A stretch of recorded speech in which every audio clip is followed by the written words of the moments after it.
எப்படி இருக்கிறீங்க? அம்மா நல்லா இருக்கிறேன். அம்மா உங்களுக்கு வந்து முருங்கைக்கீரை தண்ணி சாறு குழம்பு எப்படி வைக்கிறதுன்னு காட்ட பாருங்க. இந்த பாருங்க, அம்மா வந்து எண்ணெயை போட்டு இந்த சட்டி ஏதோ 8 எண்ணெய் வச்சுக்கோங்க. ஒரு 4 டீஸ்பூனு எண்ணெய் ஊற்றிருக்கிறேன். இப்போ வந்து பார்த்தீங்கன்னா வடகம் கொஞ்சோண்டு தோரம்பருப்பு இதை வந்து தாளிச்சிக்கலாம். இதை பாருங்க, வடகம் பொரிஞ்ச உடனே கருவேப்பிலை போட்டுக்குங்க. கருவேப்பிலை போட்ட உடனே நான் வந்து பொடி வெங்காயம் வந்து ஒரு 100 கிராம் பொடி வெங்காயம் வெட்டி வச்சுருக்கிறேன். அதை போட்டுக்குங்க. ஒரு 2 பூண்டு உரித்து வச்சுருக்கிறேன். அந்த பூண்டை போட்டுக்குங்க. வதக்கட்டும். இந்த பாருங்க, எப்படி வதக்குங்க. ஒரு 2 தக்காளி வெட்டி வச்சுருக்கிறேன். அந்த தக்காளியை அதிலே போட்டுக்குங்க. போட்டு வதக்குங்க.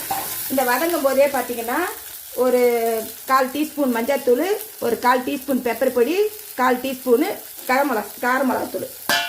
இது ஏன்னு பார்த்தீங்கன்னா இதெல்லாம் வந்து குழம்புல வந்து கலர் வரும். அதனால தான் இப்படி எண்ணெயில் வதக்கிறது. இதை பாருங்க, இது வதக்கிட்டே இருக்கட்டும்.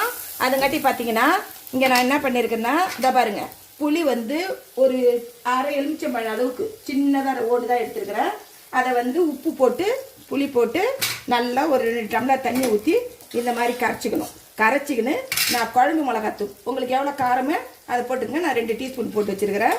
இந்த பாருங்க, இது வந்து குழம்பு கூட்டுறது. குழம்பு கூட்டிட்டேன். நீங்களும் புளி போட்டு அந்த மாதிரி கூட்டிக்கங்க.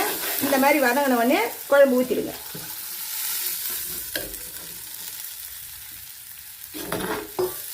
போட்டுதுங்களா? இப்போ வந்து கொதிக்கட்டும்.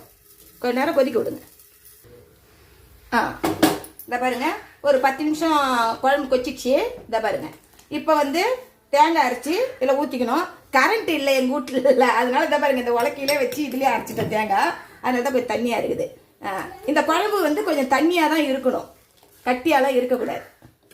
இதை பாருங்க, தேங்காய் ஊற்றி 5 நிமிஷம் கொச்சிச்சு. 5 நிமிஷம் கொச்ச உடனே ஒரு புடி முருங்கைக்கீரை, இதை பாருங்க, இதை அப்படியே மேலோட அப்படியே போட்டுக்குங்க. ஒரு புடி முருங்கைக்கீரை இருந்துச்சுன்னா குழம்பு ரெடி பண்ணிடலாம்.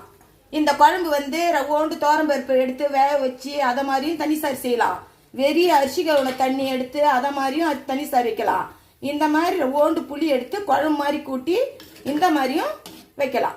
கொஞ்சோண்டு இப்போ வந்து கீரை வந்து ரொம்ப வேக விட்டுறாதீங்க. ஒரு 5 நிமிஷம் அந்த கீரை வேகட்டும். இங்கே பாருங்க, முருங்கைக்கீரை வெந்துடுச்சு. வேணும்னா தேவைப்பட்டா கொஞ்சம் நல்லெண்ணெய் ஊற்றிக்கங்க. நான் ஊற்றுறேன்.